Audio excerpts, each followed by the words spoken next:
BBC নিউজের নিয়মিত আয়োজন সংবাদ সম্প্রসারণে সবাইকে স্বাগত জানাচ্ছি আমি হিমাদ্রি রাহা। দিনের বাছাই করা সংবাদ এবং এর পর্যালোচনা নিয়ে সংবাদ সম্প্রসারণে আজ অতিথি হিসেবে অনলাইনে যুক্ত আছেন দৈনিক যুগান্তরের সিনিয়র সহকারী সম্পাদক মাহবুব কামাল এবং সিনিয়র সাংবাদিক ও মানবাধিকার কর্মী শামসুল আলম লিটন। আপনাদের স্বাগত আজকে সংবাদ সম্প্রসারণে। আমরা যেটা বলছিলাম যে আসলে দিনের বাছাই করা খবর যদি বলতে চাই, আজকে ভোর থেকে কিন্তু একটি বিষয় আলোচিত, যে বিষয়টি আমরা জানি সেটি হচ্ছে এনসিপি নেতারা এবং যারা প্রধান উপদেষ্টা সফর সঙ্গী হিসেবে রাজনৈতিক দলের নেতারা গিয়েছেন, জামায়াত ছাড়া বাকিদের হেনস্থার শিকার হতে হয়েছে এবং সেটি আজকে সারাদিনের আলোচিত একটি বিষয়। এই বিষয়টি নিয়ে আমরা একটু আলোচনা করতে চাই। সেটা ছাড়া আমরা একটি বিষয় আলোচনা থাকবে। বিএনপি বলেছে তারা 2 সপ্তাহের মধ্যে তাদের 200 আসনে অন্ততপক্ষে তাদের প্রার্থী চূড়ান্ত করবে, যদি রুহুল কবির রিজভী বলেছে এখন পর্যন্ত কোনো প্রার্থীকে সবুজ সংকেত দেওয়া হয়নি। আজকে আমরা এই দুটি বিষয় নিয়ে আলোচনা করতে চাই। শুরুতেই সিনিয়র সহকারী সম্পাদক দৈনিক যুগান্তরের মাহবুব কামাল, আপনার কাছে আসতে চাই যে হেনস্থার বিষয়টি নিউ ইয়র্কে এনসিপির নেতা এবং বিএনপি নেতাদের যে করা হয়েছে, আসলে বিদেশের মাটিতে এই ধরনের একটি বিষয় আসলে আমরা প্রত্যেকবারই দেখি। বিদেশের মাটিতে যখনই যে দলের রাজনৈতিক নেতারা যায়, বিরোধী দল স্লোগান হলো দেন তাদের বিরুদ্ধে একটা মানে মব ভায়োলেন্সের মতো একটা তৈরি করার চেষ্টা করেন। এটি আসলে বিদেশের মাটিতে আমাদের ভাবমূর্তি কতটা ক্ষুণ্ণ করে? না, এটা তো বিয়ন্ড কন্ট্রোভার্সি, বিয়ন্ড ডাউট যে আমাদের ভাবমূর্তি নষ্ট হচ্ছে, এ ব্যাপারে তো কোনো সন্দেহ নাই। দেখেন, এই যে ইউনাইটেড নেশনস জেনারেল অ্যাসেম্বলিতে গেলেন এরা, তা আমরা তো ভেবেছিলাম যে আমাদের যে সমস্যাগুলো, যেমন রোহিঙ্গা সংকট, তারপর ধরেন আমাদের ভূ রাজনৈতিক কি কি সমস্যা আছে, এই জিনিসগুলো ইলাবোরেটলি ডিসকাশন হবে এবং রোহিঙ্গা সংকটের যে অবস্থায় আছি, এটা তো ঘনীভূত হচ্ছে, এটা কিভাবে ওভারকাম করা যায় সে নিয়ে আলাপ হবে। কিন্তু আমরা খুবই দুঃখজনক দেখলাম যে প্রধান উপদেষ্টা এবং তার সফর সঙ্গীদের উপরে এক ধরনের, আমি এটা মবই বলবো, এটা নিয়ে একটা বিতর্ক আছে। কেউ কেউ বলছেন যে এটা যেহেতু রাজনৈতিক কর্মসূচি, এটা আগেই একটা রাজনৈতিক কর্মসূচি দিয়েছে, শুধু এটাকে মব বলা যাবে না। কিন্তু এইটা নেচারের দিক থেকে এটা মব, এটা অবশ্যই এটা মব নেচারের দিক থেকে। এবং এইটা যে 5ই আগস্টের পর থেকে, 2024 সালের 5ই আগস্টের পর থেকে যে মব কালচার শুরু হয়েছে, সেই মব কালচারেরই একটা বহিঃপ্রকাশ, এবং এটা দেশ ছাড়িয়ে বিদেশেও চলে গেছে। এবং আপনারা দেখছেন যে এর আগেও লন্ডনে এবং নিউ ইয়র্কে এই ধরনের, বা প্যারিসেও আপনার এই ধরনের ঘটনা ঘটছে। তো আমি সুইজারল্যান্ডেও আমরা দেখেছি যখন আইন উপদেষ্টা গিয়েছিল এনসিপি নেতারা সহ। প্যারিসে আমি একটা পোস্ট দিয়েছিলাম যে দেখেন, যদি প্রতিবাদ করতেই হয় তাহলে শান্তিপূর্ণভাবে করেন, প্ল্যাকার্ড বা ব্যানারে আপনাদের বক্তব্য লিখে তারপর শান্তিপূর্ণভাবে সারিবদ্ধভাবে দাঁড়িয়ে একটা সুশৃঙ্খলভাবে আপনারা প্রতিবাদ করেন। আমরা যেটা স্মেল করতেছি যে একটা বড় ধরনের তো হ্যাসাল হবে, কিন্তু এই কথা, আমাদের এই সমস্ত কথা শোনা হয়নি। ঠিকই আপনার এনসিপির এক নেতা এবং মির্জা ফখরুল ইসলাম আলমগীরও আপনার হেনস্থার শিকার হয়েছেন, যদিও জামাতের নেতা কোন রকমে আপনার মানে তাদের একটা দলীয় অবস্থানগতভাবে একটা ভালো প্রোটোকল ছিল, যেটা আমরা দেখেছি। আমার কথা হচ্ছে, দেখেন, আমেরিকার মতো একটা উন্নত গণতন্ত্রের দেশ, সেই জায়গায় আপনার এই ধরনের ডিম ছড়াছড়ি হবে এবং এই ধরনের পরস্পর উপরে মানে কি বলে ঝাঁপিয়ে পড়বে, এইটা নিউ ইয়র্কের প্রশাসন কেন বিষয়টাকে এত হালকাভাবে নিল, এটা আমার কাছে কিন্তু বোধগম্য না। কারণ ডেমোক্রেসি মানে তো অবাধ স্বাধীনতা নয়, ডেমোক্রেসিরও তো কিছু নিয়ম আছে। তো এখন পূর্ব ঘোষণা দিয়ে তারা জড়ো হয়েছে ইত্যাদি, তারপরে নিউ ইয়র্ক পুলিশ কিছু করতে পারলো না, এটা খুব দুঃখজনক। আর সবচেয়ে বড় কথা যে সরকার কি জানতো না?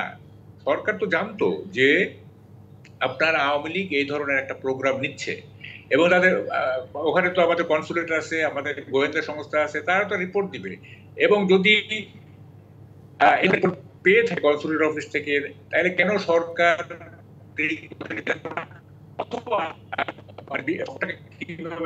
সেটা বিকল্প পথ খুঁজলো না? এটা কিন্তু বোঝাই যাচ্ছিল যে আপনার আওয়ামী লীগ একটা বড় ধরনের ডেমনস্ট্রেশন দিবে, এবং বাজারে কথা উঠতেছিল যে ডিম কিনে পচানো হচ্ছে ইত্যাদি, নানা রকম কথা কিন্তু উঠতেছিল। এখন প্রশ্নটা হচ্ছে যে মানে এই সরকারের মানে মির্জা ফখরুল ইসলামকে যেতে হবে কেন, বা এই রাজনৈতিক নেতাদের কেন যেতে হবে? তাদের ইউএন জেনারেল অ্যাসেম্বলিতে কি কাজ? আমি তো এটা বুঝি না।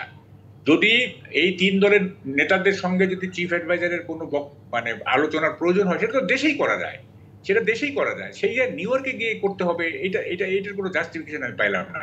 এবং যেখানে মানে অনুমান করা হচ্ছিল যে একটা মানে বড় ধরনের সংঘাত তৈরি হইতে পারে, সেইখানে কেন মির্জা ফখরুলের মতো একজন বয়স্ক লোক, একটা ইয়াং হইলেও হয়তো যে কোনো রকমে আপনার স্কেপ করা, এটা যে লোকটা হাঁটতে পর্যন্ত ভালোভাবে পারে না, তাকে কেন নিয়ে যেতে হবে? এবং তিনি এখানে একটা বিষয় আছে, আমরা যেখানে দেখেছি বিএনপি মতো একটা বড় দলের মহাসচিব দেশের যেখানে গেছে, বাইরে গেছে, সেখানে তাকে একটা অভ্যর্থনার একটা বিষয় থাকে, একটা বড় প্রোটোকল থাকে, কিন্তু সেটাও একটা অনুপস্থিত আমরা দেখেছি।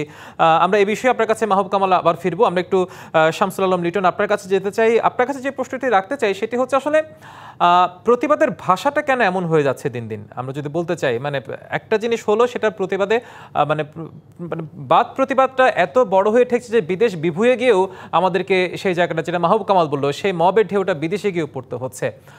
কারণটা কি আসলে?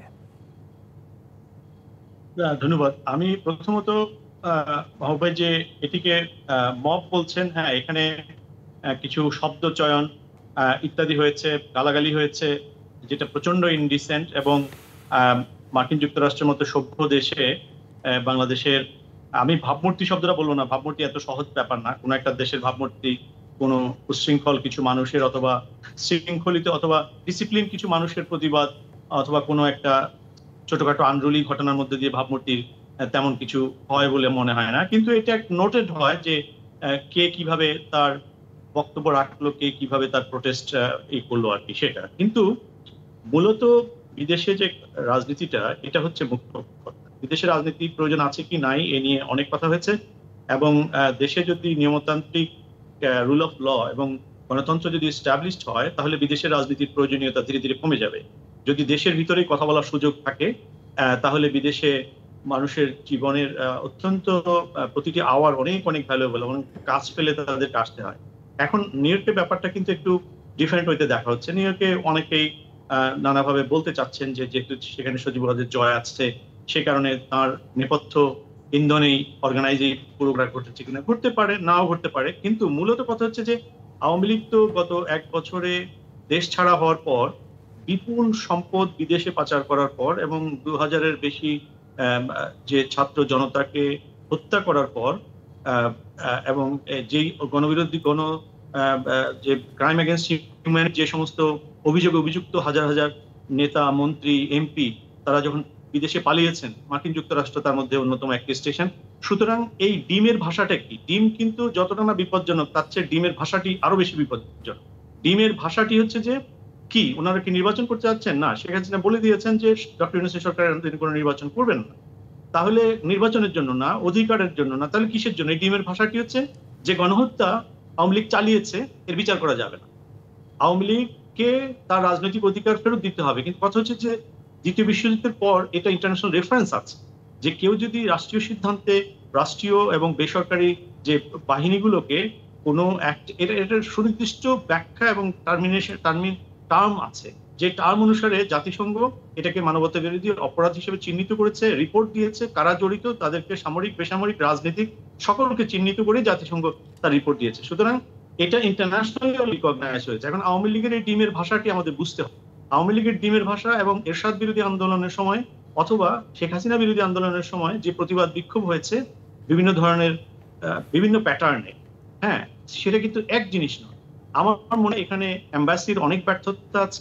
বিএনপি অবশ্যই তার যে অঞ্চলে, সেখানে যে শত শত হাজার হাজার কর্মীরা আছে যারা শেখ হাসিনা বিরোধী বিক্ষোভে অংশ নিত, তাদের সম্মিলিত অংশগ্রহণ দেখা যায়নি। সুতরাং বিএনপি তার যেহেতু মহাসচিব সেকেন্ড হাইয়েস্ট, তাকে তার মর্যাদা রক্ষার ক্ষেত্রে যে ব্যর্থ হয়েছে তাদেরকে চিহ্নিত করবে। দেশে যেভাবে বিএনপি তার চাঁদাবাজি অথবা বিভিন্ন অভিযোগে চিহ্নিত করে।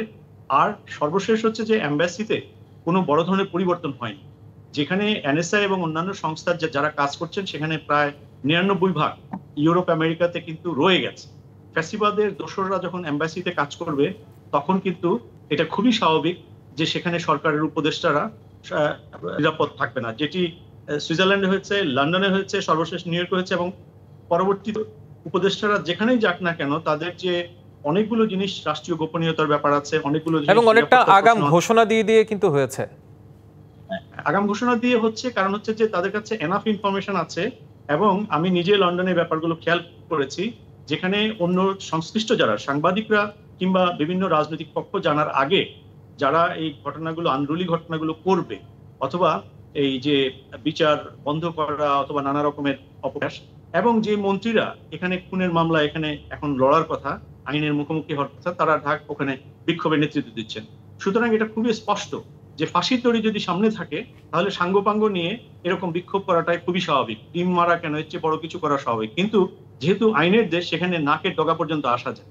এবং এখানে কিন্তু আমরা দেখেছি যে একেবারে বডির কাছে থাকা অবস্থায়ও বডিকে কিন্তু কেউ টাচ করতে পারে না। আরেকটা জিনিস বলি, আওয়ামী লীগ নিউ ইয়র্কে তাদের স্ট্রেংথ কিন্তু 1000-এর কম না। আমি বিভিন্ন সময় তাদের বিভিন্ন ধরনের শাখা কমিটি সমর্থন দেখেছি, কিন্তু এখানে আমি 100-150 লোকের বিক্ষোভ দেখেছি। তার মানে হচ্ছে যে আওয়ামী লীগের নামে যে রাজনৈতিক শক্তি ছিল, তারা তাদের যে গণবিরোধী গণহত্যার ভূমিকা, সেটার কারণে অলরেডি হয়তো 80 ভাগই সেখানে আসেনি। কিন্তু যারা এসছে তারা গাড়ির সামনে শুয়ে গেছে, ডিম মেরেছে, তারা সিচুয়েশন তৈরি করেছে বাংলাদেশের মানুষকে দেখানোর জন্য যে বিদেশে তারা এই উপদেষ্টাদেরকে অথবা যে রাজনৈতিক নেতৃবৃন্দকে তারা লাঞ্ছিত করতে পেরেছে, এটা তাদের রাজনৈতিক সাফল্য হিসেবে দেখানোর জন্য। তো ডিমের ভাষা কিন্তু অত্যন্ত বিপজ্জনক, এটি হচ্ছে মুখ্য কথা।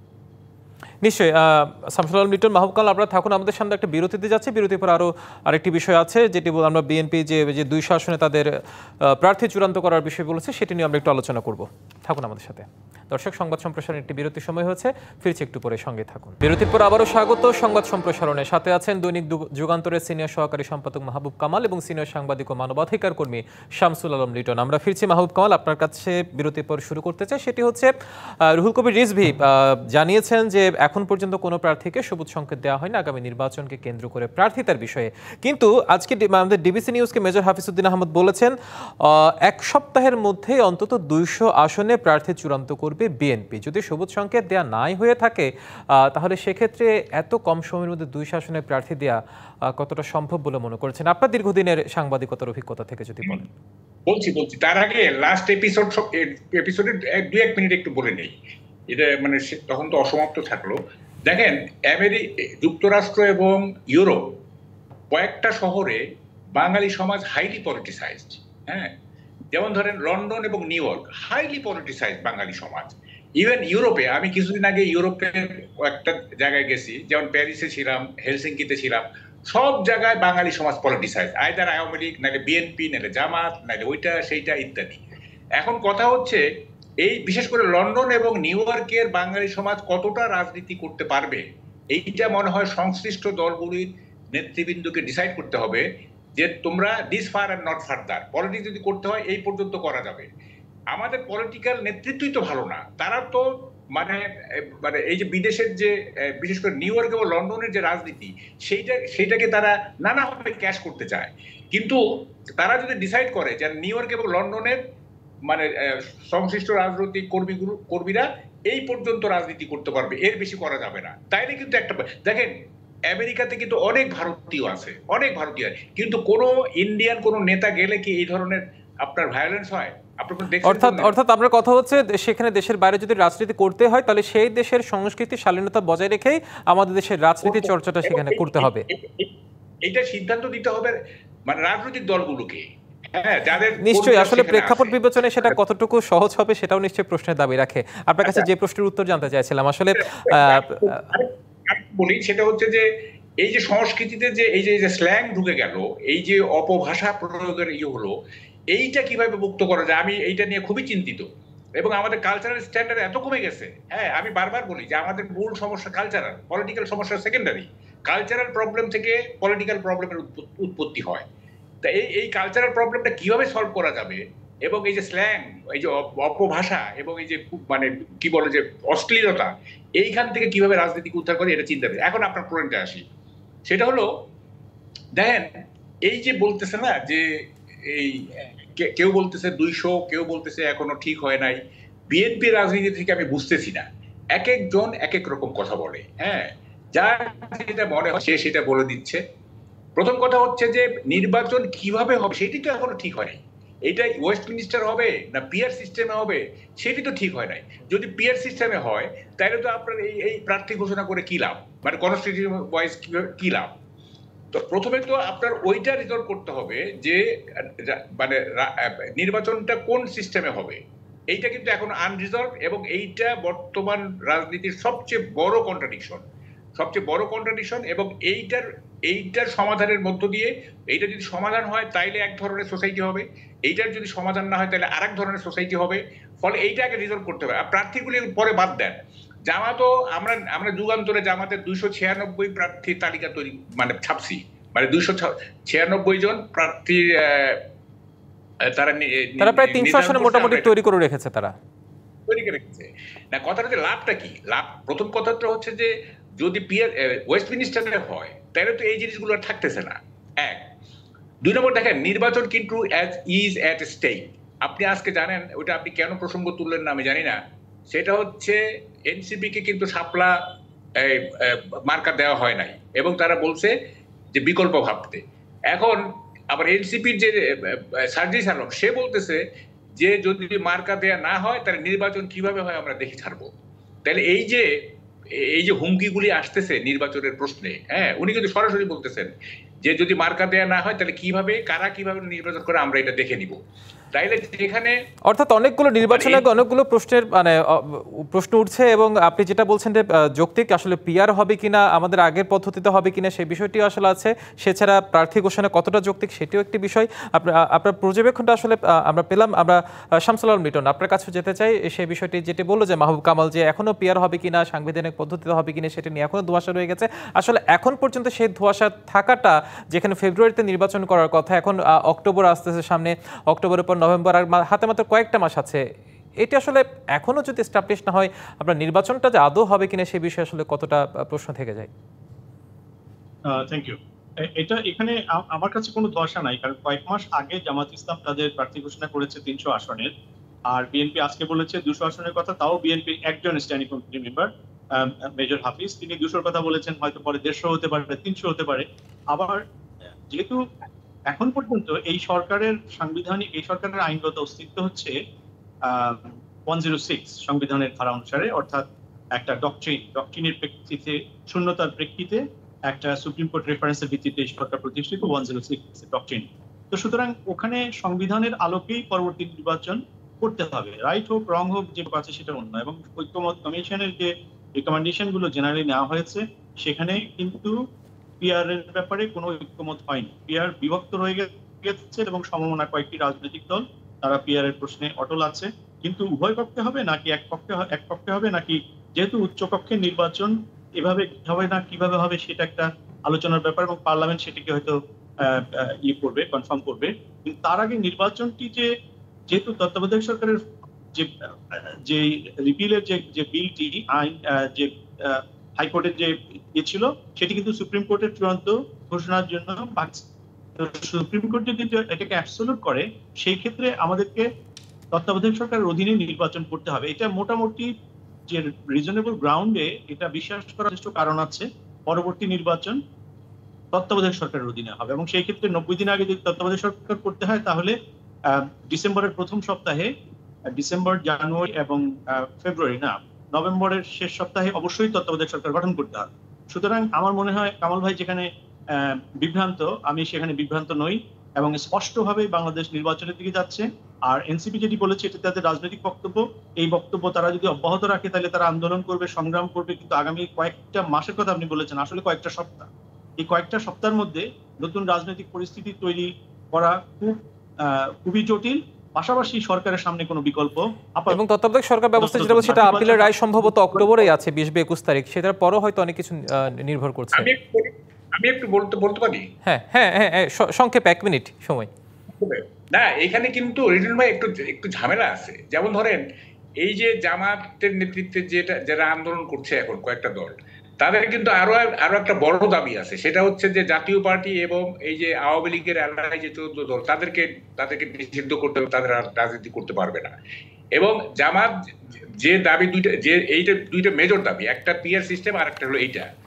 এখন জামাত তো তাদের দাবি অ্যাচিভ করতে চাইবে, এবং স্বাভাবিক, এবং তারা তাদের দাবিটা অ্যাচিভ করতে চায় এবং বড় দল হিসেবে তাদের দাবি যদি অ্যাচিভ করা না হয় আসলে তারা নিশ্চয়ই, এবং আন্দোলন আমারও কথা বলেছে, আমরা এই বিষয়ে নিশ্চয়ই পরবর্তীতে যদি কখনো সময় পাই সেই বিষয়ে আলাপ করব। মাহবুব কামাল এবং শামসুল আলম লিটন, দুজনকে অসংখ্য ধন্যবাদ। সময় স্বল্পতার কারণে আমাদের কাজকে এখানে শেষ করতে হচ্ছে। দর্শক, এই ছিল সংবাদ সম্প্রসারণের ডিবিসির সঙ্গে থাকুন।